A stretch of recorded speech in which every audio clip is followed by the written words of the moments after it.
Hey guys, welcome to Black Ambassadors of Change. Don't forget to like, share, and subscribe.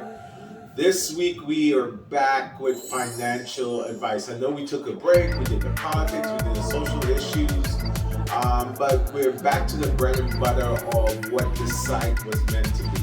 So today we're going to talk credit. Stay tuned, Black Ambassadors of Change. Don't forget to like, share, and subscribe. Tell your friends, guys, we need your help. Promote the site, promote the information. Don't keep the information to yourself. That's what we're all about. See you soon. All right, guys. So today we're going to try to help you to get on the road of financial health.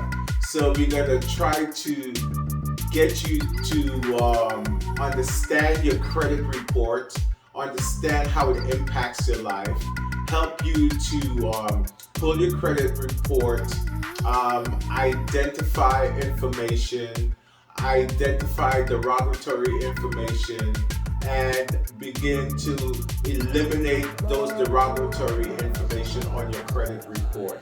We also want to identify all the positive accounts on your credit report.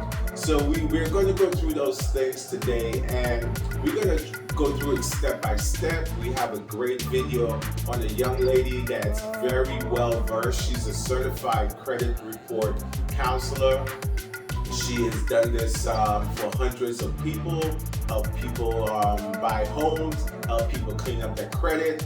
So hopefully this can be of some kind of service to you or benefit to you, for lack of a better term. We will take it slow. I'll try to interject here and then, maybe not.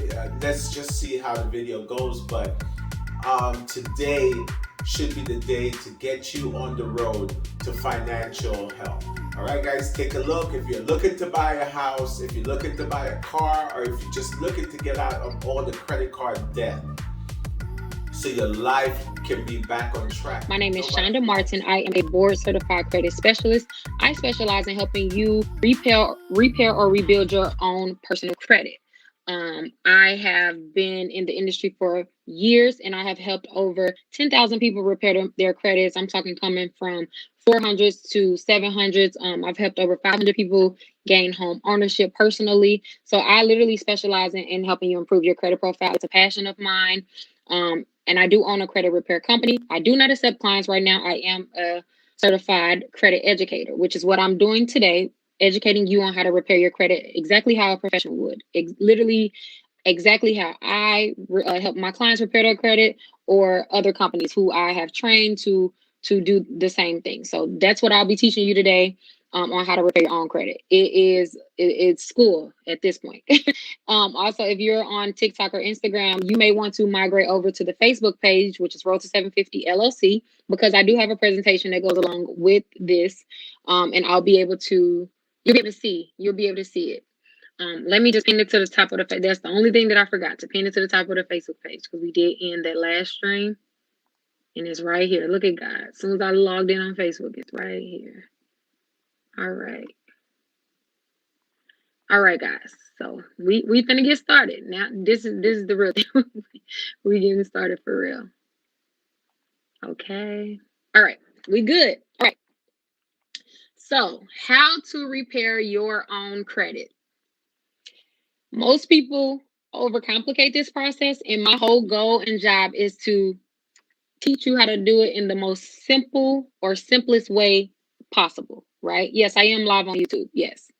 Road to 750 LLC is the YouTube page. So I just want to literally simplify it as much as possible. And that's my goal for the end of today. I want everyone who's watching this to, by the time you end this live, I want you to know how to start, and I want you to be motivated to start on repairing your credit. Everyone deserves great credit. Everyone.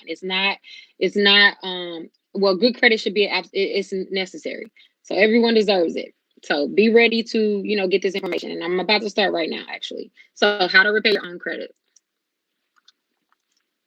All right. So as an overview, this is an overview of this webinar that we're doing today. So step one, I need you to pull your official credit reports, and I'll break down each of these steps, but I just wanted to give you guys an overview.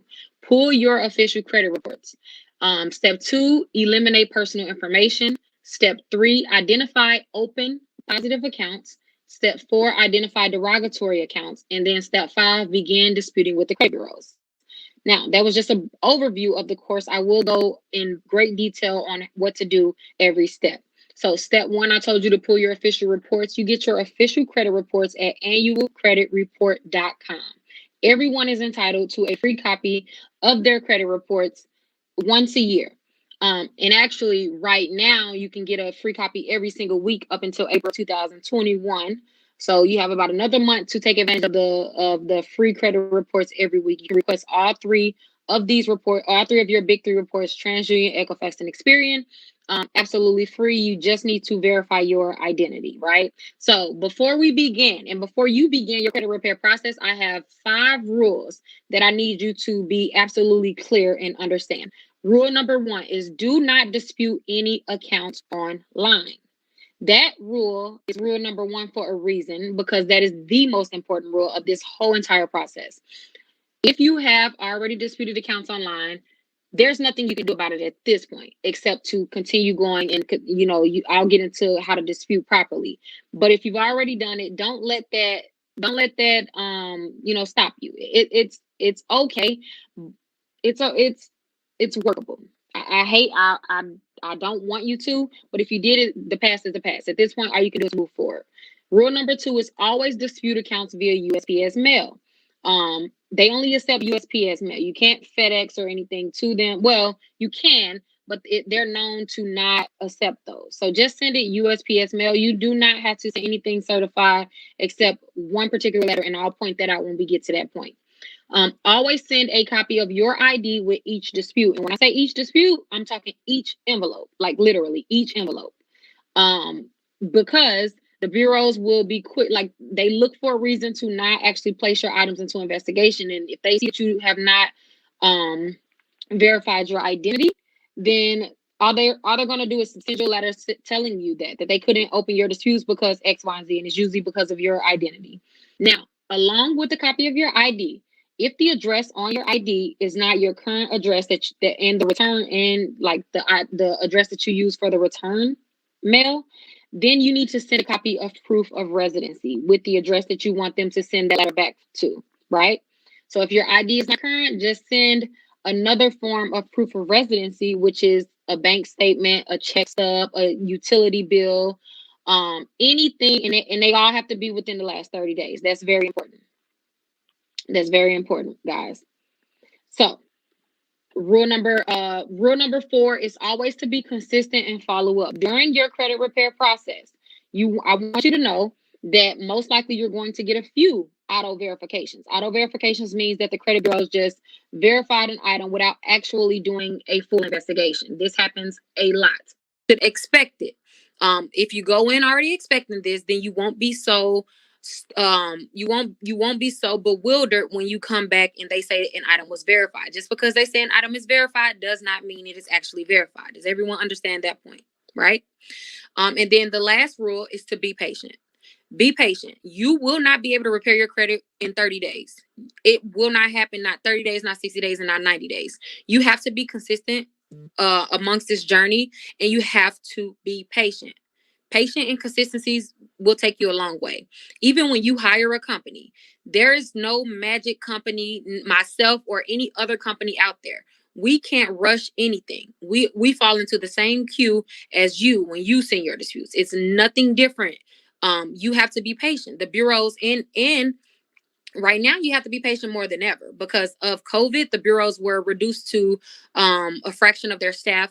And in that, they were granted more time. So right now, they get 60 business days to reply to one investigation as opposed to the original of 30, right? So I'm about to get into the presentation. Again, if you are on Instagram or TikTok, you may want to go to the Facebook page. I'm sorry, the YouTube page, which is Road to 750 LLC, because my presentation is about to start about how to repair your credit. It will be saved to view later as well, whichever one you want. All right. So those are the rules.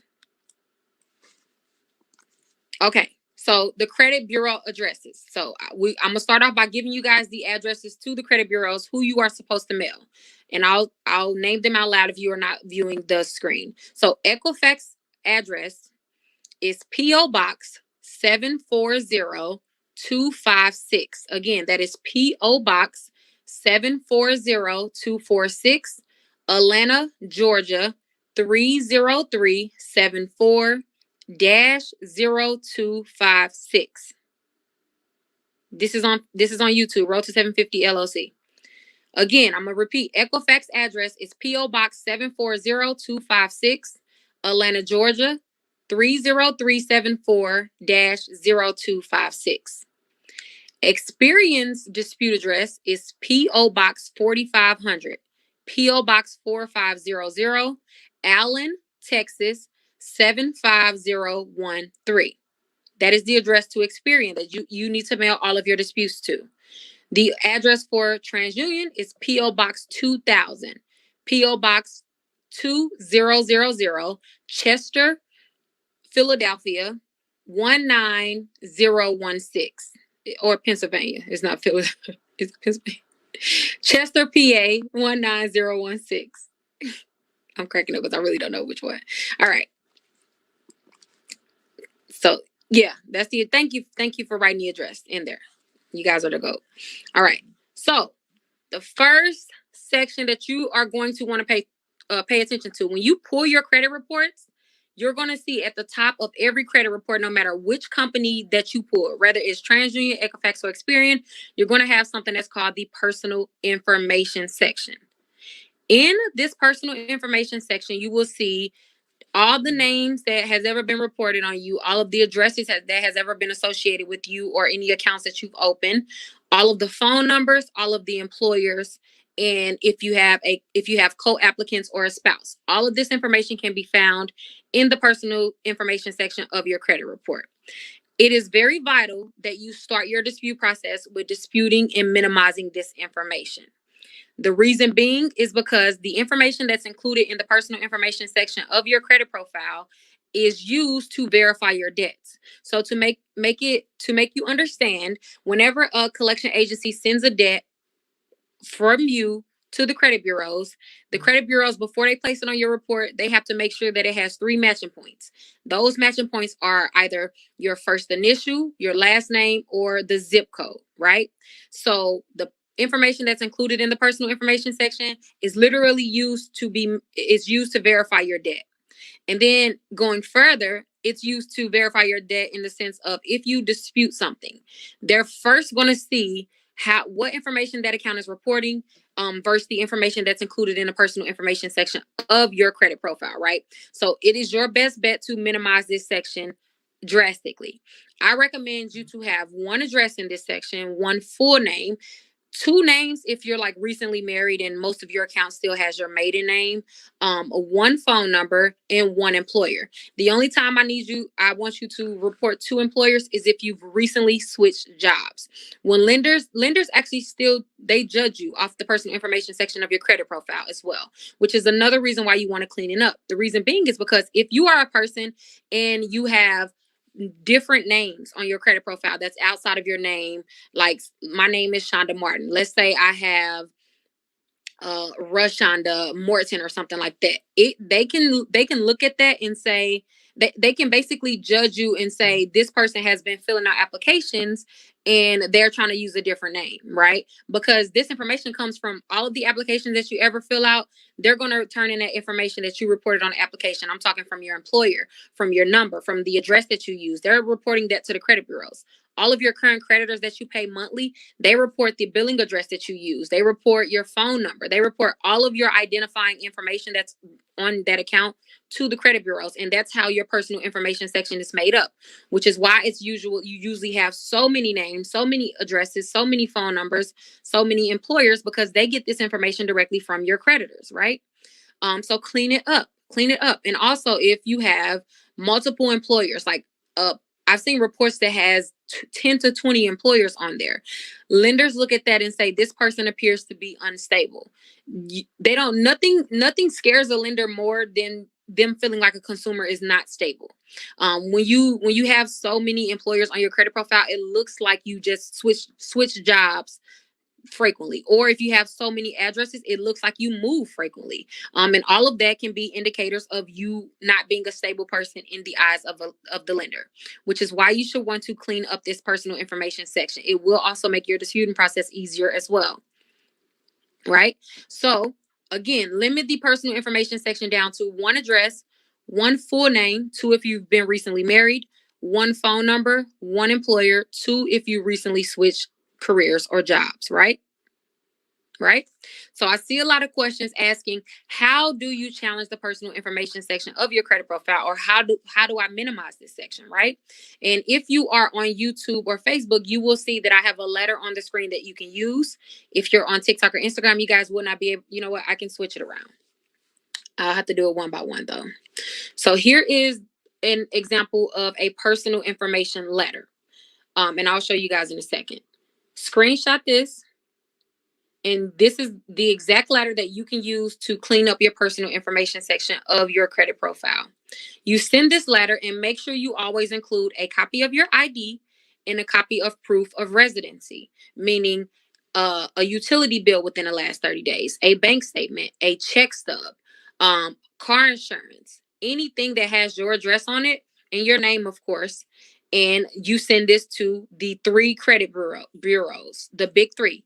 For those of you who were not in the live yesterday and I explained the acronyms and all of that, anytime I say big 3, I mean TransUnion, Equifax, and Experian, right?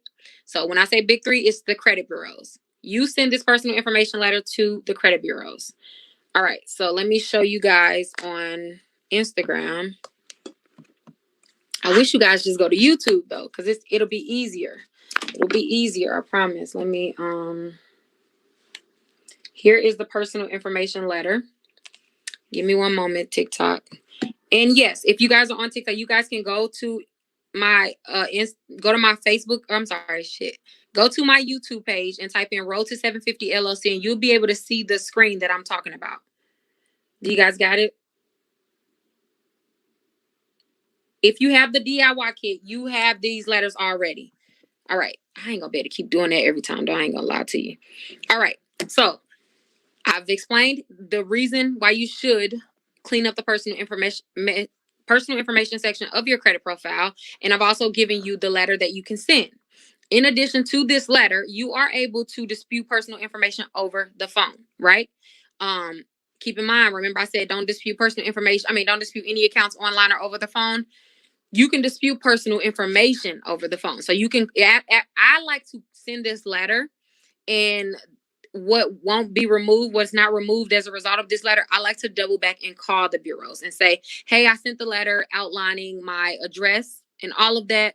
And can you please remove everything else? And another thing that I want to say about the personal information letter or section of your credit profile or the letter, a lot of times the bureaus are not going to remove everything with one letter, right? So it is not rare that you will have to consistently follow up with sending a personal information letter. In fact, you may have to send a personal information letter with every round. It's nothing wrong with that. I've done that plenty of times where I would send the personal information letter. They'll like delete one name or one address or something like that. And then as I'm following up or as I'm moving on to dispute the accounts, I will send the letter again.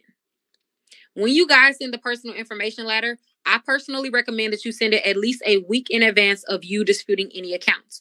The goal is to have your personal information section in dispute or possibly cleaned up. Not even, because it's not going to be all the way cleaned up, but just some sort of dispute initiated before you place any accounts in dispute, right? So send this at least a week before you send the round 1 letter. And we'll get into all of that, the round 1 letter later. But just as a caveat, send the personal information letter first, right? You want those accounts or the personal information section to be in dispute. If you look on the letter, I've seen a good question. What information should you not include if it's a brother, sister, mother address? This is how I look at it. And this is how you should look at it as well. If an address personal information, if an address, a name, a phone number, or an employer is not your current address, phone number, employer, then it should not be on your credit profile. Well, what if I stay with my sister? Well, what if I stay with my mom and it has my mom address on there?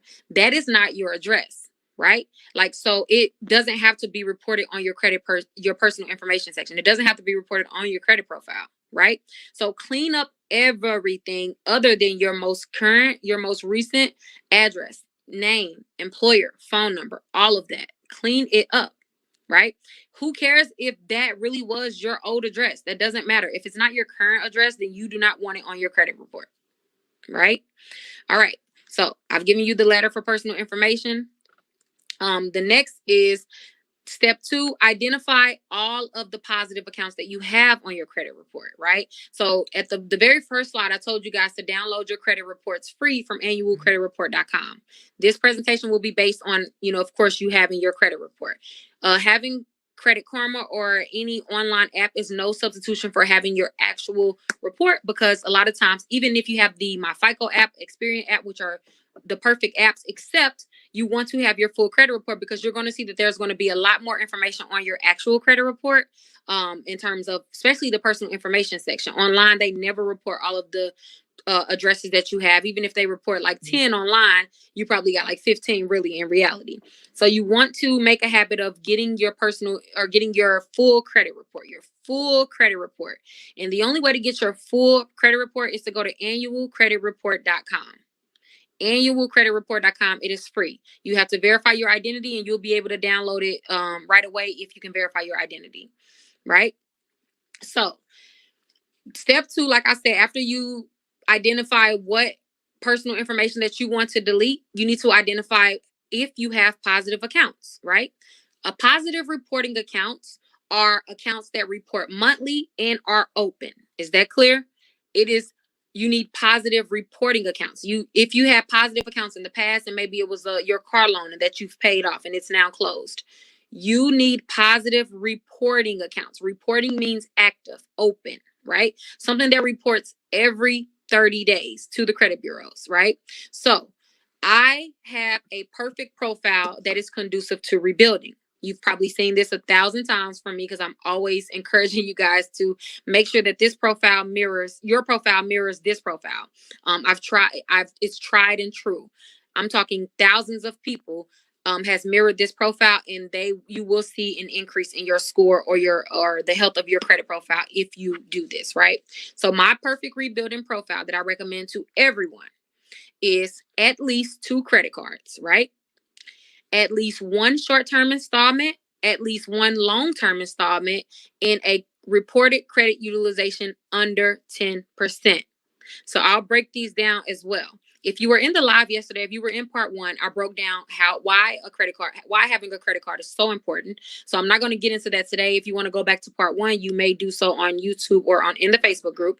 But for the purposes of today and being part 2, you want to have at least 2 credit cards. One of those credit cards has to be a primary credit card in your name. So if you are AU'd on someone else's trade line, like you've purchased an authorized user spot on someone's trade line, or if you are on like your dad, your uncle's, or your mom's credit card, that doesn't count for both credit cards. You have to have one in your name primarily, right?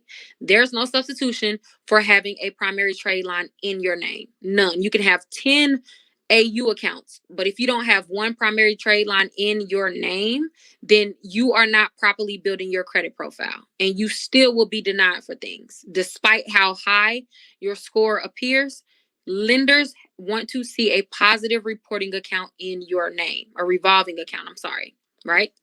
Now, I did say have at least 2 credit cards. One has to be a traditional one. Like I said, it just has to be one that's tied to a bank.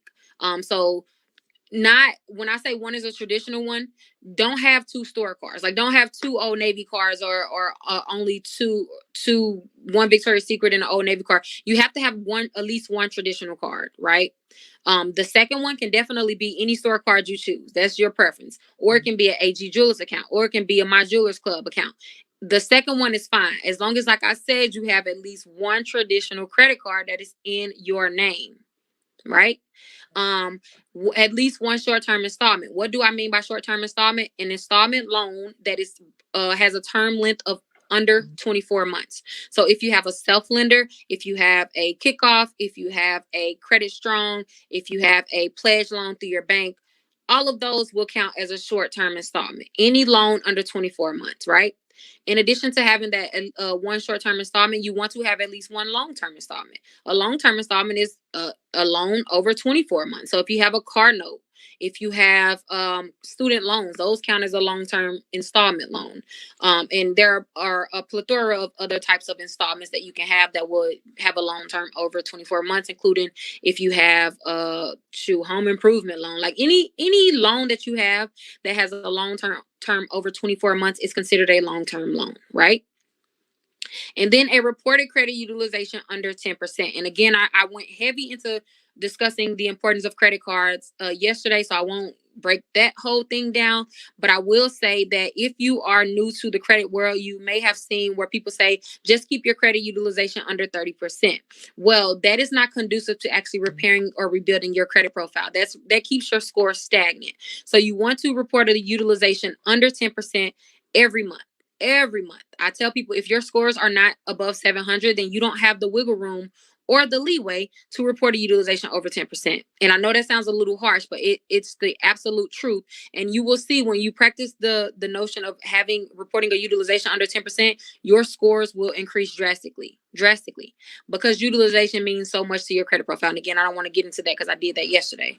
But yeah, so to run down the perfect credit profile one more time: at least 2 credit cards, at least one short-term installment, at least one long-term installment, and a reported credit utilization under 10%. That is it's 4 points.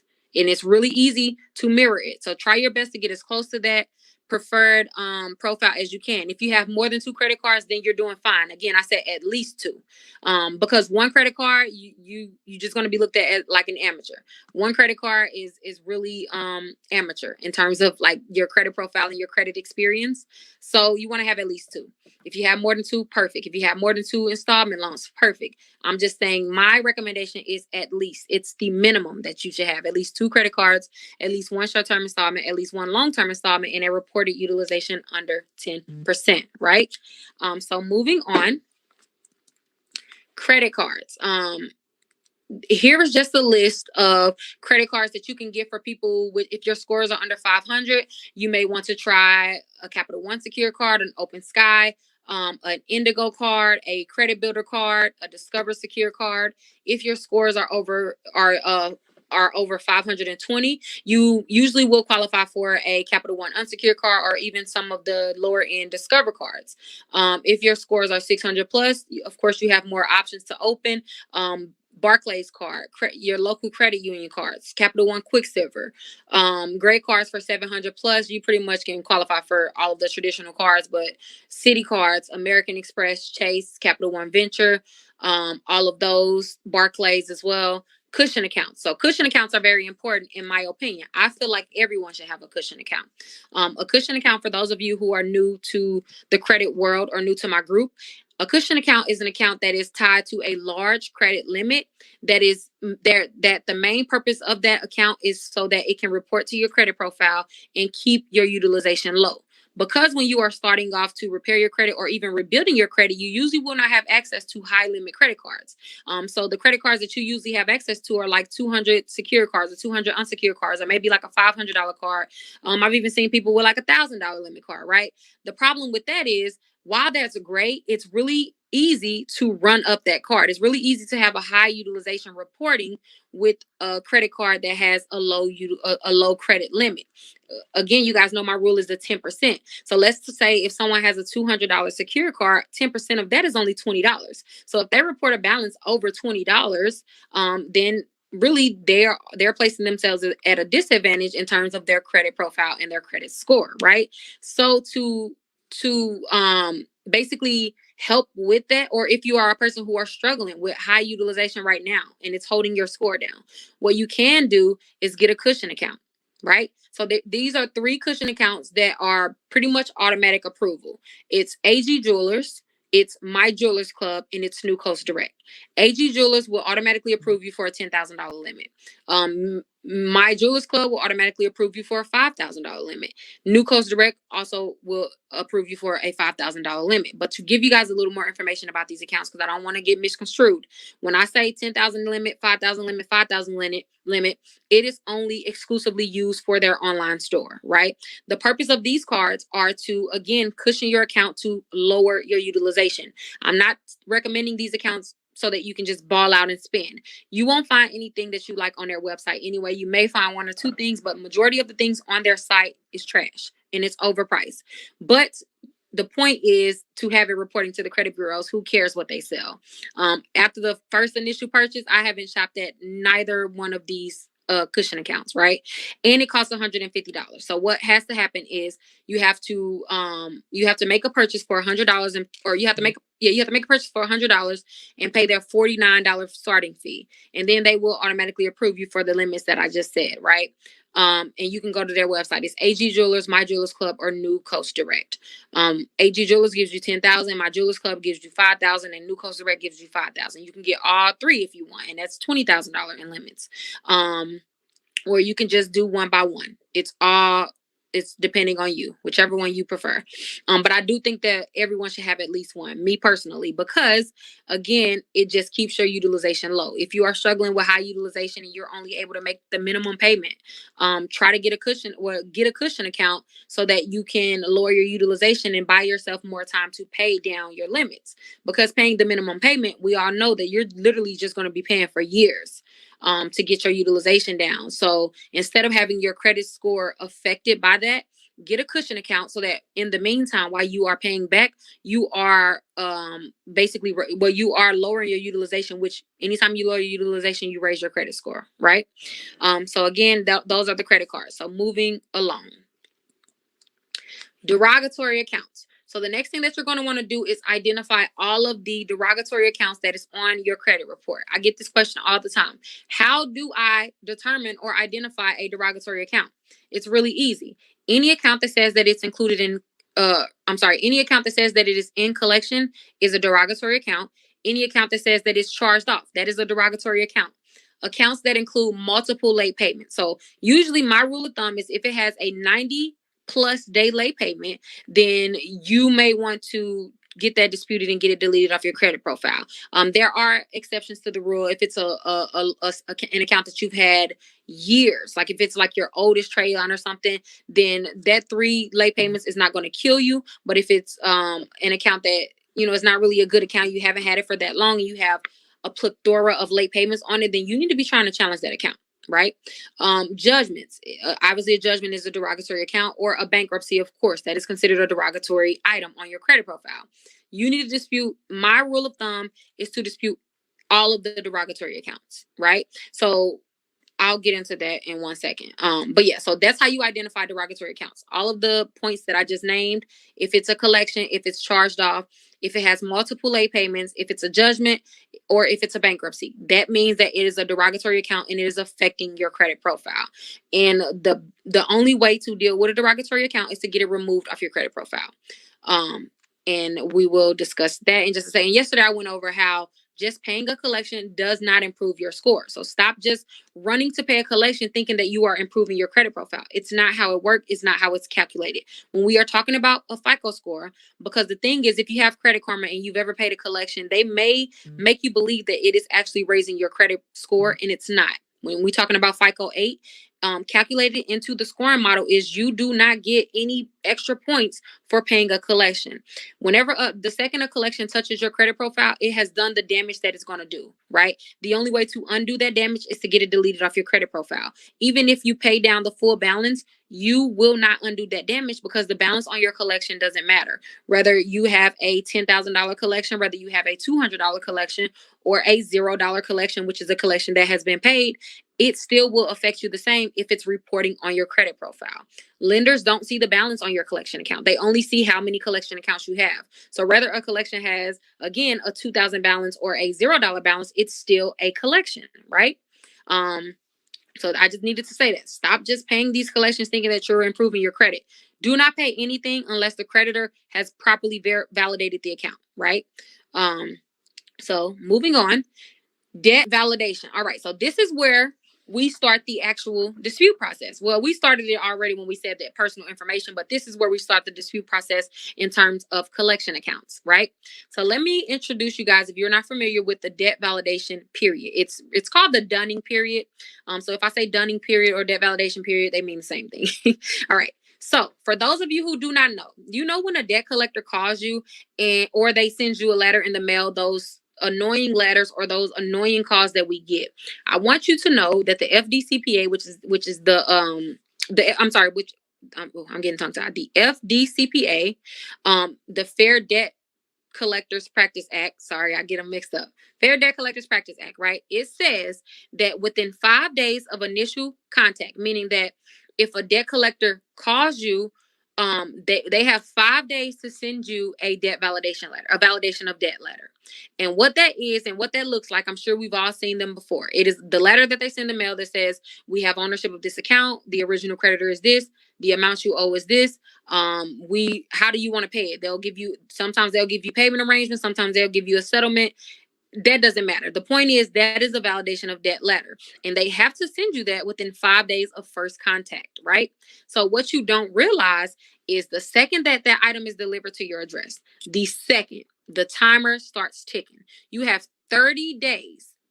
This 30-day period is called the Dunning period, right? This is before an item has ever reached the credit bureaus.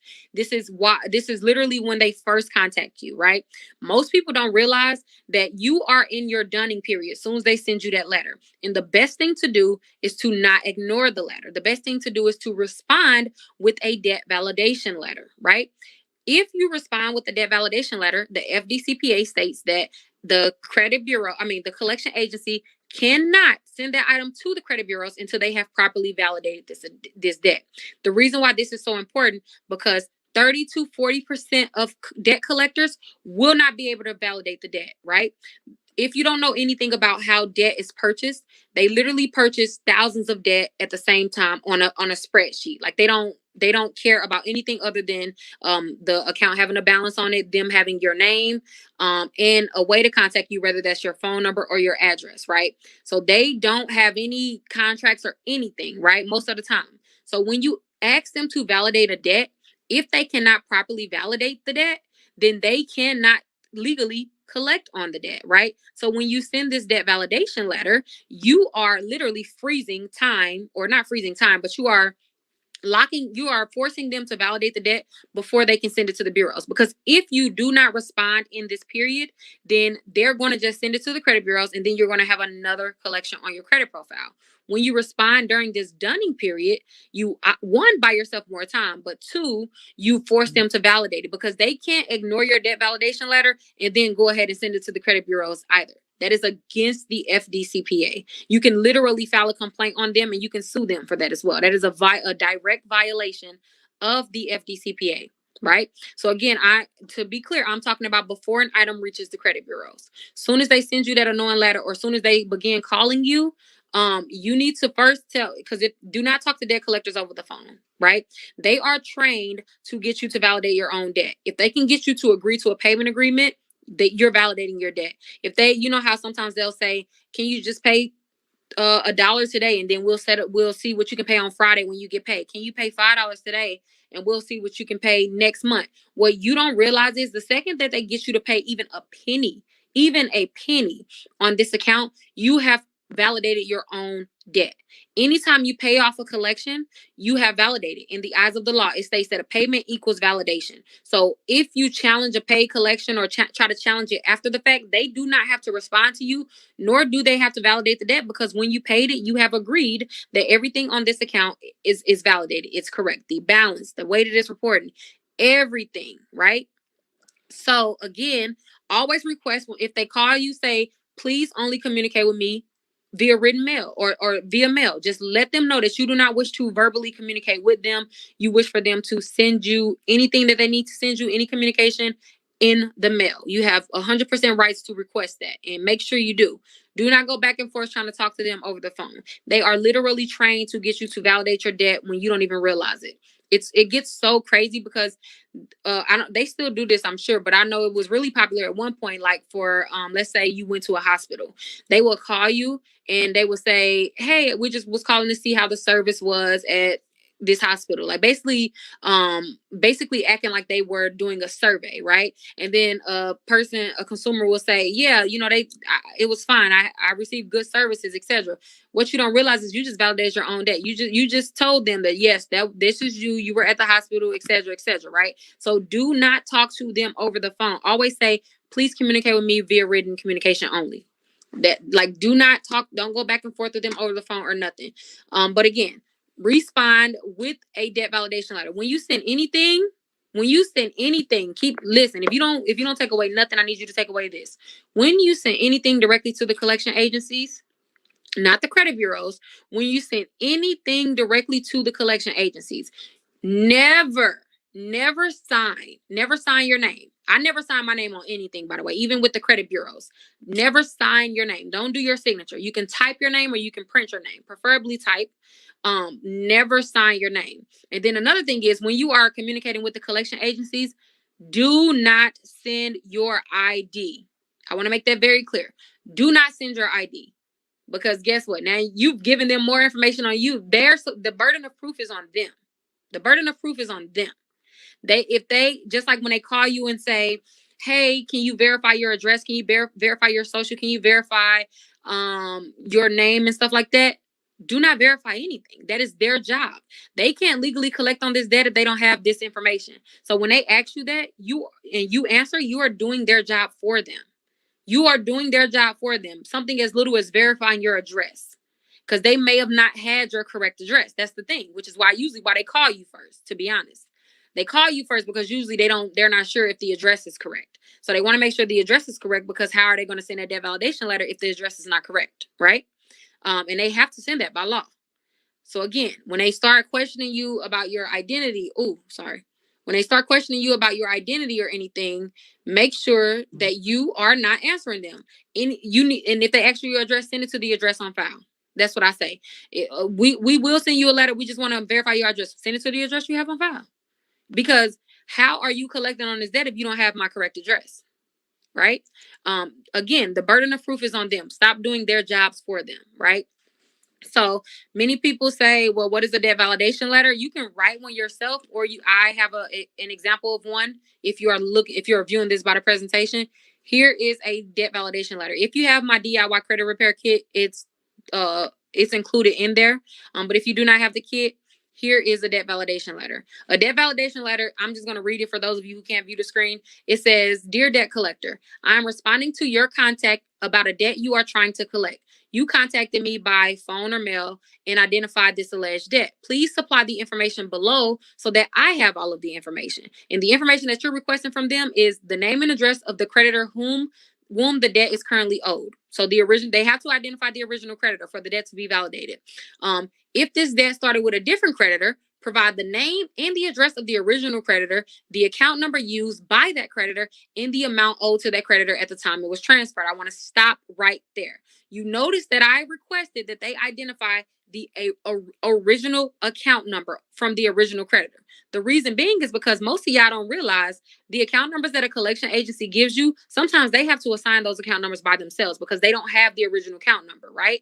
So if they cannot review or reveal the original account number, then the debt is not validated. It's not, right? So you have to request, give me the original account number, not the account number that you guys made up in your system, right? How many times have you called a debt collector, or they called you and the account number that they gave you is different from what's on your credit profile or your credit report or with the original creditor? That's because they don't usually have that information, right? So again, you request that and then provide verification and documentation that there is a valid basis for claiming that I must pay debt to the current creditor. For example, can you provide a copy of the written agreement that created my original requirement to pay? A contract. Send me the contract bearing my signature, whether that's a digital signature or an actual signature, because digital signatures do count, by the way.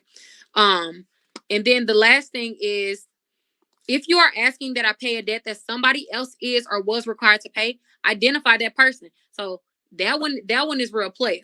Think about that. I said, if you are asking that I pay a debt that somebody else is or was required to pay, identify that person. You notice I didn't say if you are requiring me to pay this debt, because what I'm not going to do is validate my own debt. If you are claiming that this debt is owed, identify that person. Whether that person is me or Sally Mae down the street, identify that person, right?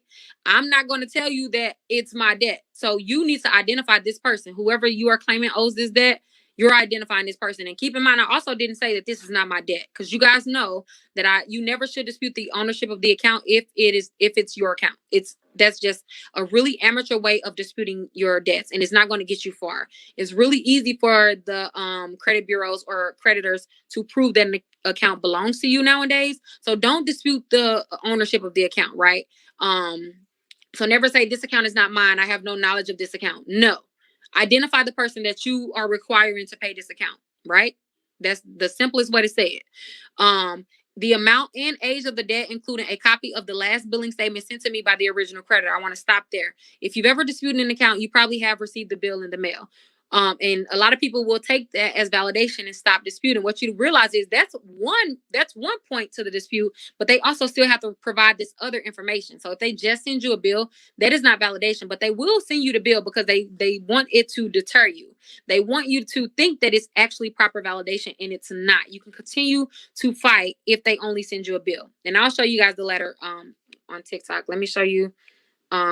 Here's the debt validation letter. If you have my DIY kit on my site, you definitely have this debt validation letter. Or if you're on TikTok and you want or on anywhere and you want my DIY kit, is $19.99, and it's on my website, which is road750.net. But I'm gonna give you guys 10 more seconds to screenshot this, and then we'll move on.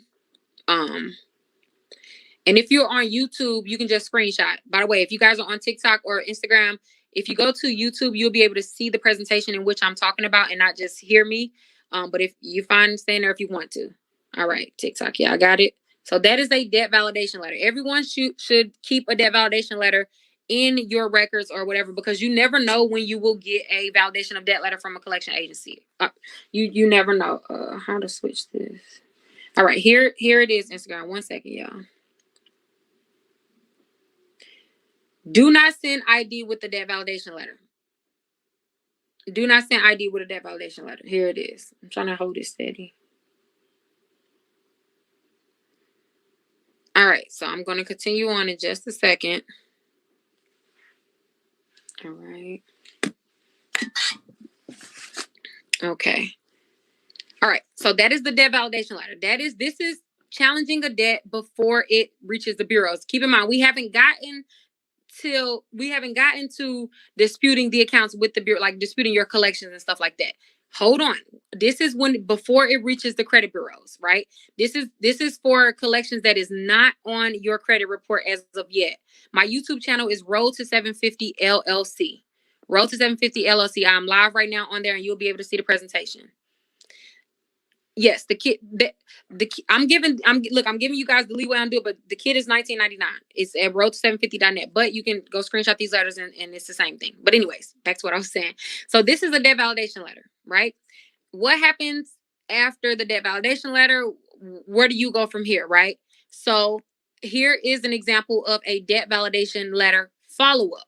So this letter states, to whom it may concern, I wrote you requesting a validation of this alleged debt on, and then you will put the date that you sent the debt validation letter. Oh, sorry. By the way, you should send the debt validation letter certified. That is the only letter that I stress that you should send certified, because they are on a time limit. The FDCPA is strict in terms of, and so you can prove that if they just send it to the credit bureaus without actually validating the debt, you can prove that you sent the debt validation letter.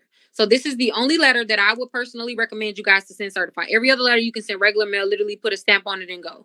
But these debt validation letters that you're sending to the collection agencies, I prefer you send them certified. So anyways, here's a follow-up letter. And this is an estoppel by silence letter. If you don't know what that is, just let me read it real quick. So it says, to whom it may concern, I wrote you requesting the validation of this alleged debt on the date that you sent the first letter.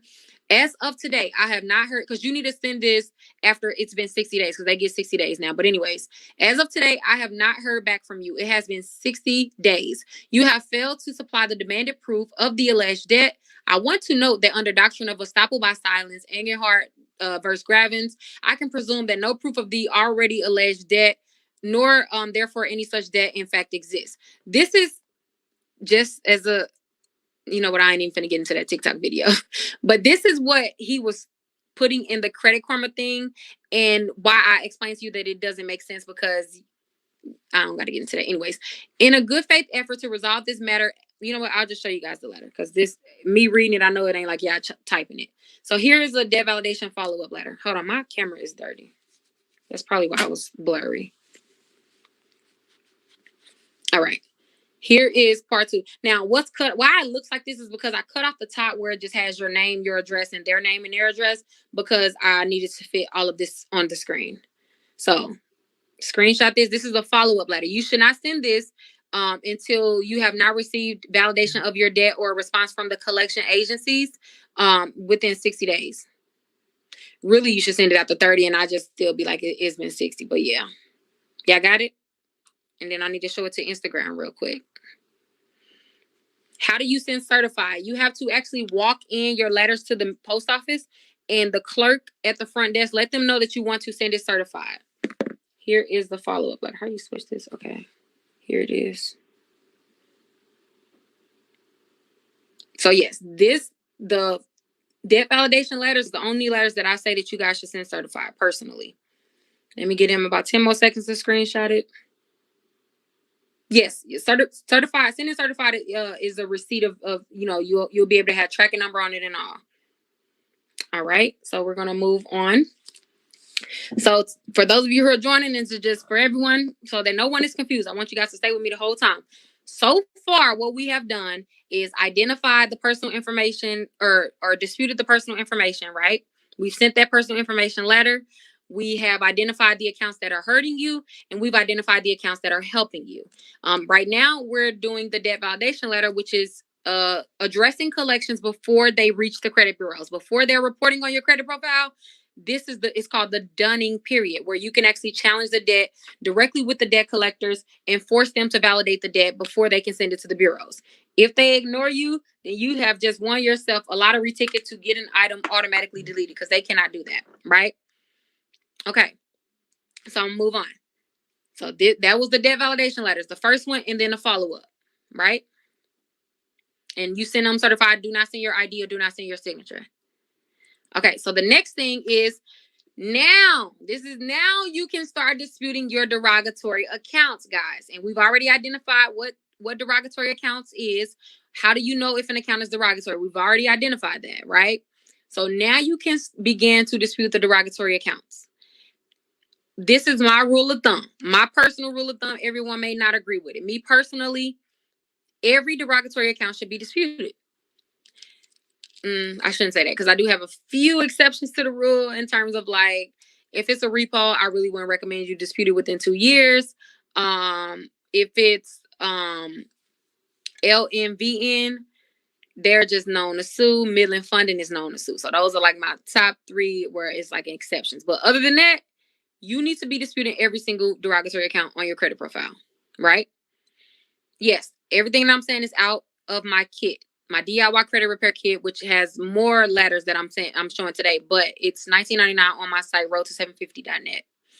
All right, so now we begin to dispute the derogatory accounts. Number 1, always dispute with the credit bureaus first, right?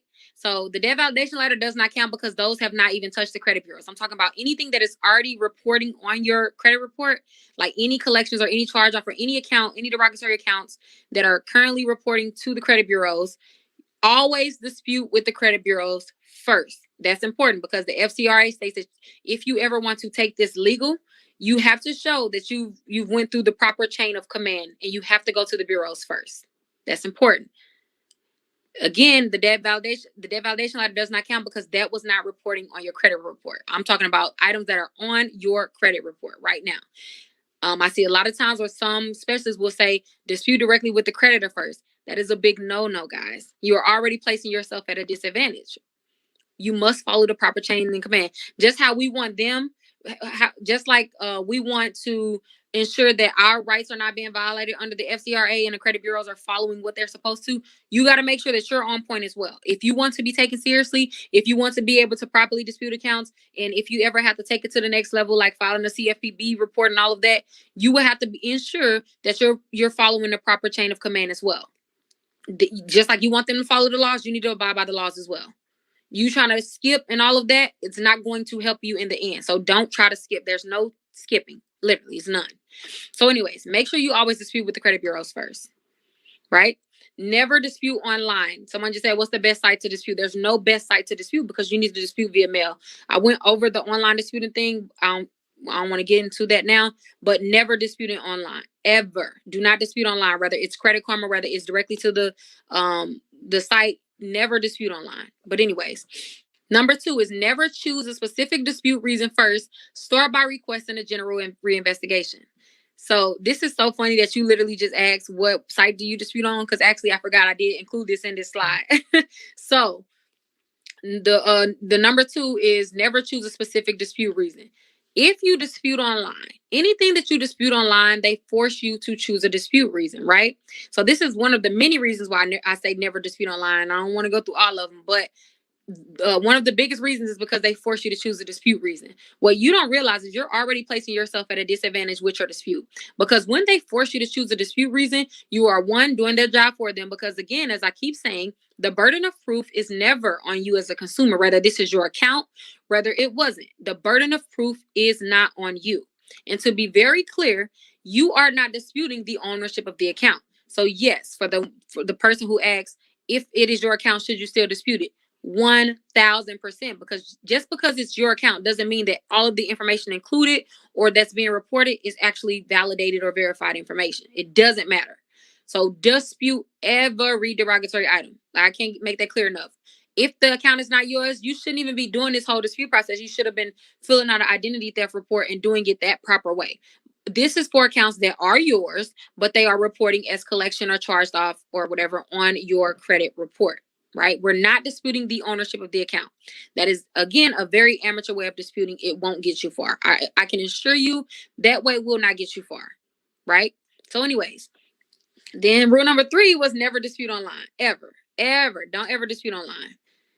Never dispute online. You literally are giving up half your, well, not half, but you're giving up many of your FCRA rights that you need, and you will see come into play as you go through the dispute process. The biggest thing is just the expedited dispute resolution process, which is you saying that if you dispute by online or by phone, so if you dispute any account online or by the phone, you are saying that they do not have to do a full investigation, right? So literally you're telling them that they don't even have to go to the original or collection. They don't have to go to the original creditor, or they do not have to go to the collection agency. So you are leaving your faith in the hands of the bureaus. You are saying that whatever information that you have in your records by this date, you can use to determine if this account is verified or not, verified or not.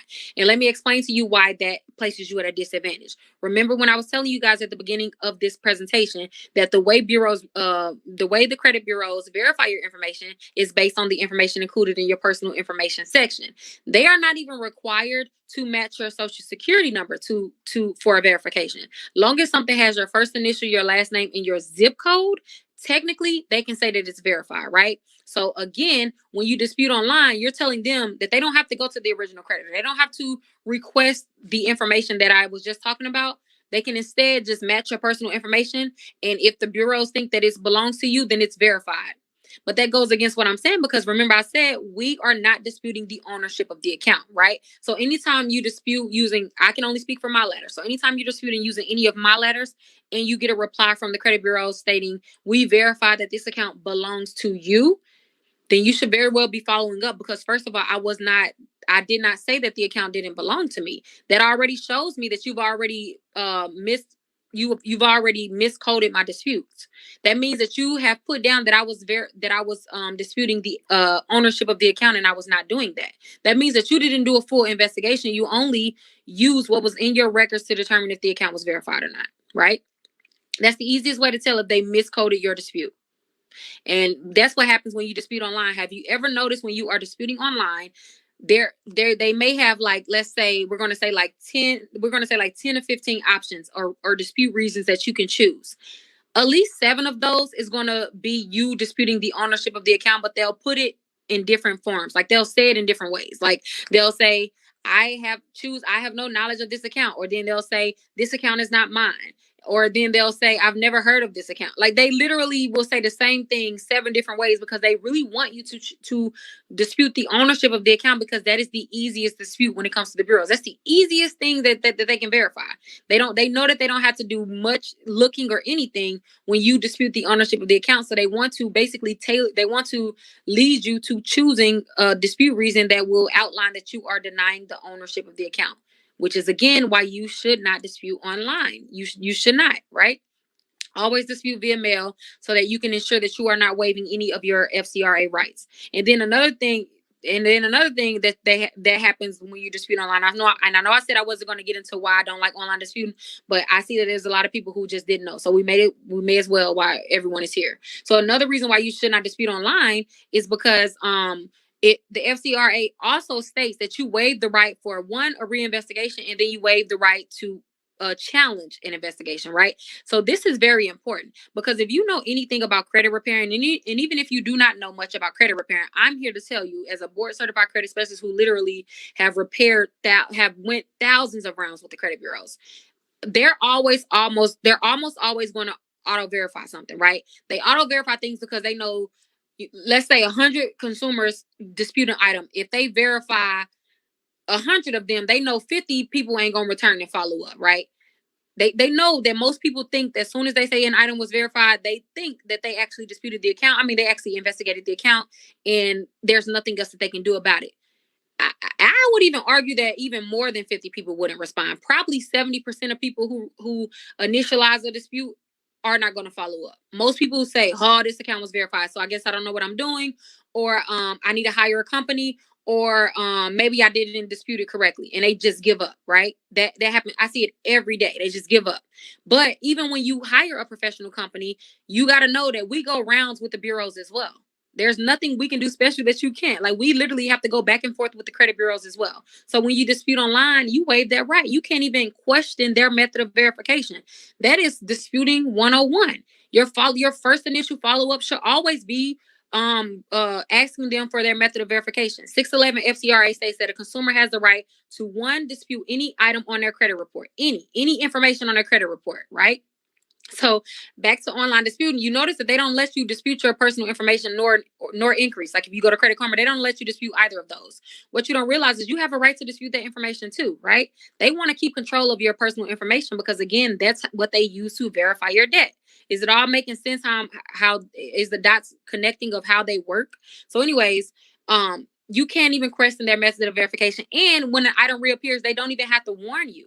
They can literally, so you know how that whole popular thing where people were choosing in litigation on Credit Karma, and the reason why so many of those items just came back and it ruined their credit scores more.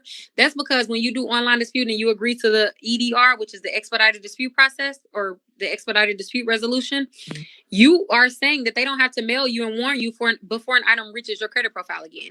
If you are disputing by mail and something gets removed and they sell it to another collection agency, or I'm sorry, yeah, and they try to come, I'm sorry, let me go back. If you are disputing by mail and you get an item deleted, that same collection agency cannot re-report on your credit profile. They can't.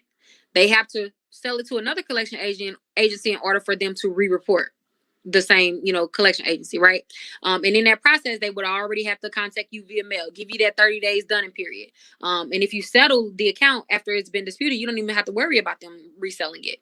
But what I'm saying is when you dispute online, that item can just come back and they don't have to give you any warning. And you already agreed to that, right?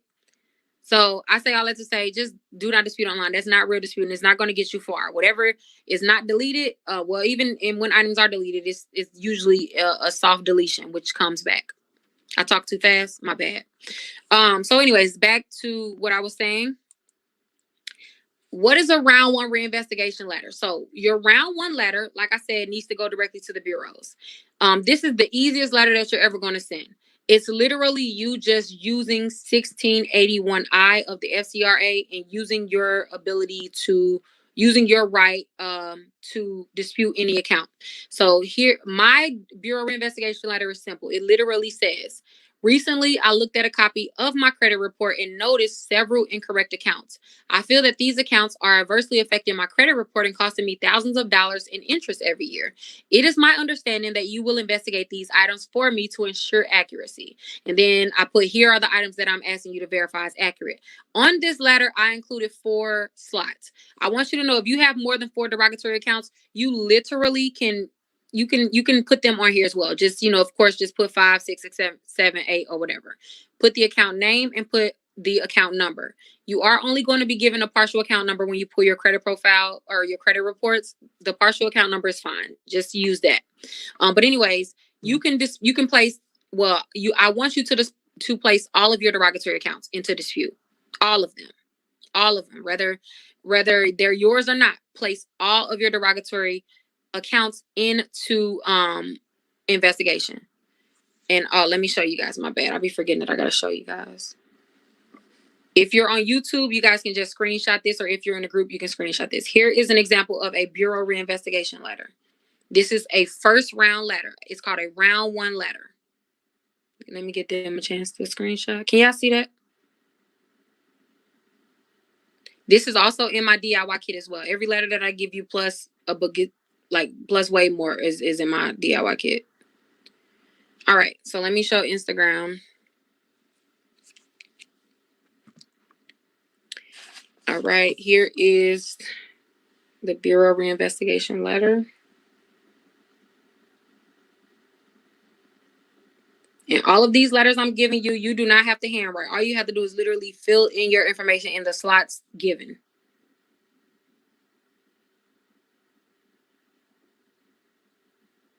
Y'all got that? All right. If you want the hard copy, you can purchase my DIY kit. And all you have to do is fill it in. All right, so that is the round 1 letter. This is you officially placing all of your derogatory accounts into dispute, right? Don't forget to check my battery percentage. I'm good so far. All right, so then after this round 1 letter, so basically, let me preface this by saying, when you send this round 1 letter, I do not want anyone to expect any deletions as a result of this round 1 letter. I'm going to already set the table. So when everything come back verified, you not saying, oh, I must have did something wrong, or I'm giving up, I'm stopping, or I'm finna pay someone $100 to do the same thing that I can do, right? I want to preface this by saying, when you send this round 1 letter, do not expect deletions. This letter is not designed for deletions. As you can see, if you read the letter, I literally didn't even ask the bureaus to delete anything. And that was on purpose, guys. That was on purpose. Everything is a flow. Just trust me. I didn't ask them to delete anything yet. Because all you want them to do is to investigate the account. Now, a little behind the scenes information in terms of when you dispute an account with the credit bureau, especially your first round letter. When you ask them to open up an investigation, because you have the right to do so according to 1681I FCRA, Title 15, you have the right to ask them to investigate anything, right? So you don't want to go in really pushy saying, like, you need to verify this or you need to delete it, No. Just simply say, can you investigate these just to ensure accuracy? You will. One thing I want to know, you will notice that I never stated why I believe something was inaccurate. I never gave a dispute reason. Only thing I said was, it is my understanding that you will investigate these items for me to ensure accuracy. That is worded very carefully on purpose. I worded it like that on purpose. It is my understanding that you will investigate these items to ensure accuracy, right? Because that's what the FCRA states. A consumer can challenge anything to ensure accuracies. When you're talking to these credit bureaus, you want to talk their language, because everything is going to be sent through an automated system anyway. So talk the language of the machine, right? So again, you list your derogatory accounts, you place them into investigation, and you can almost bet that all of the accounts that you have disputed or placed it into investigation is going to come back verified. It's going to be saved on YouTube as well as Instagram. If you guys want to go over to my YouTube page right now, you'll be able to see the presentation that I'm doing. Road to 750 LLC. It's on YouTube right now, and it will be saved on YouTube. Yes, Road to 750 LLC. So, anyways, I forgot what I was at. So, yes. So this first letter again, all pretty much expect for all of the items that you place on this first round letter to come back verified. I really want to keep saying that because I really can't stand when you guys give up at the round one. You letting them win. Don't let them win. Use the laws as leverage in order to get deletions. This was just the first round letter. Expect them to be verified, right? So then what happens next? After you get results from the credit bureaus and they state that an item was verified, which again, expect that. If an item is deleted as a result of this first round letter, that's fine and dandy and that's great. But again, just don't go in expecting deletions. We're gonna set the table properly so no one is confused or feel like they're doing anything wrong. Expect a verified response. What isn't, because I mean I see deletions with this sometimes as well, but that doesn't mean anything. Expect a verified response. So, anyways, round two. A round two letter is after the bureaus have investigated, and I'm doing air quotes because they don't do a full investigation, but after the bureaus have investigated the account and determined that the account was verified, right?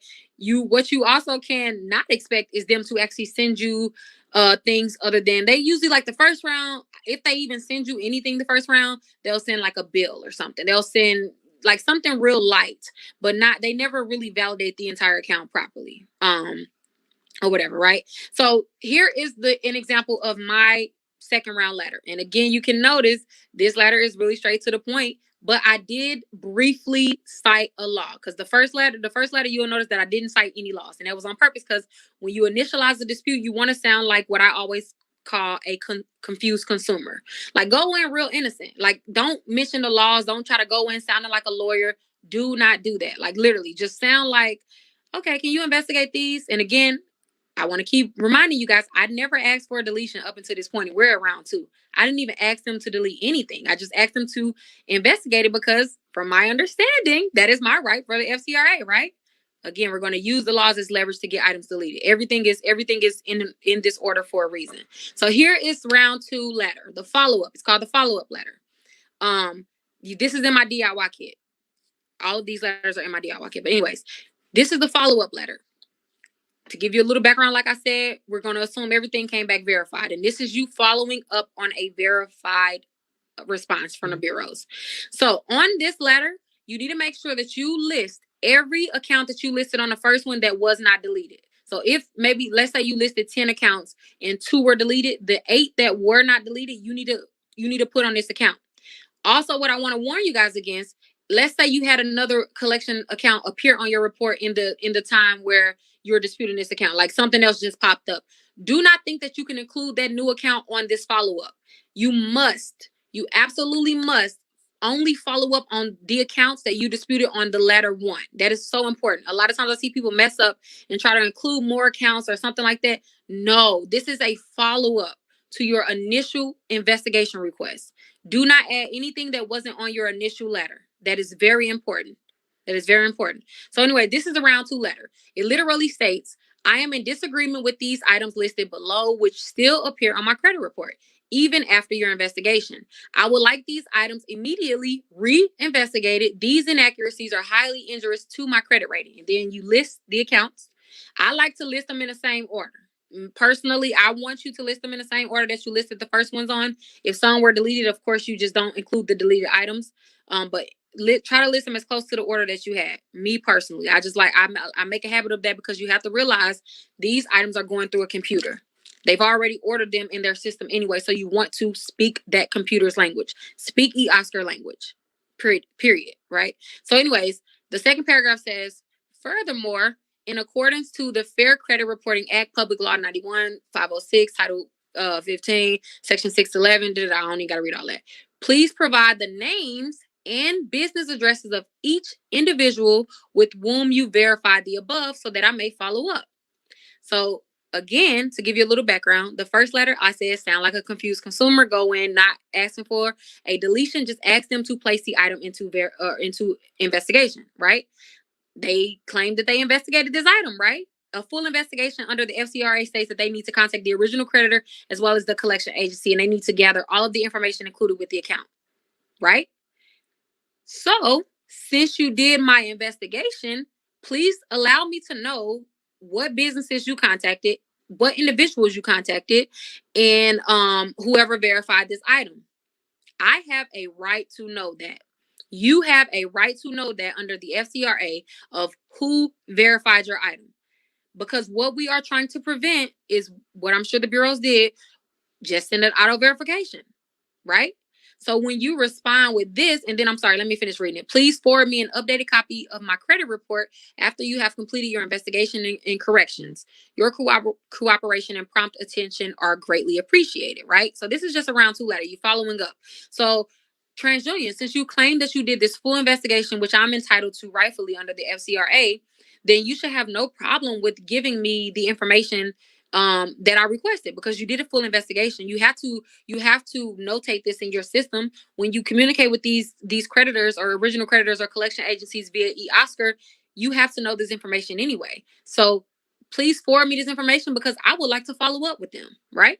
I would like to follow up since they're so certain that this account is verified. I want to follow up with them. Right? And again, nothing that we've said so far was outside of your rights. Hey None of it. guys, None of it was outside. thank you for watching that video today, and thank you for watching Black Ambassadors of Change. I would really like to stress the importance again of getting your credit up to par, because in this country, your credit score will determine how easy it is to get a loan, like I said, how to get lower rates on your credit card, how to it would make it easy for you to get a decent rate when you purchase a home, and you're not being ripped off. You don't have to go to second tier mortgage people and which charge you extremely high interest rates. So it will make a lot of things easier for you, especially you're trying to start a business. You'll be able to get a loan. Some jobs even check your credit score down to get certain jobs. So please work on your credit score. It's our weakness in our community, and we're here to help you with that. Again, thank you for watching Black Ambassadors of Change. See you next week. Peace.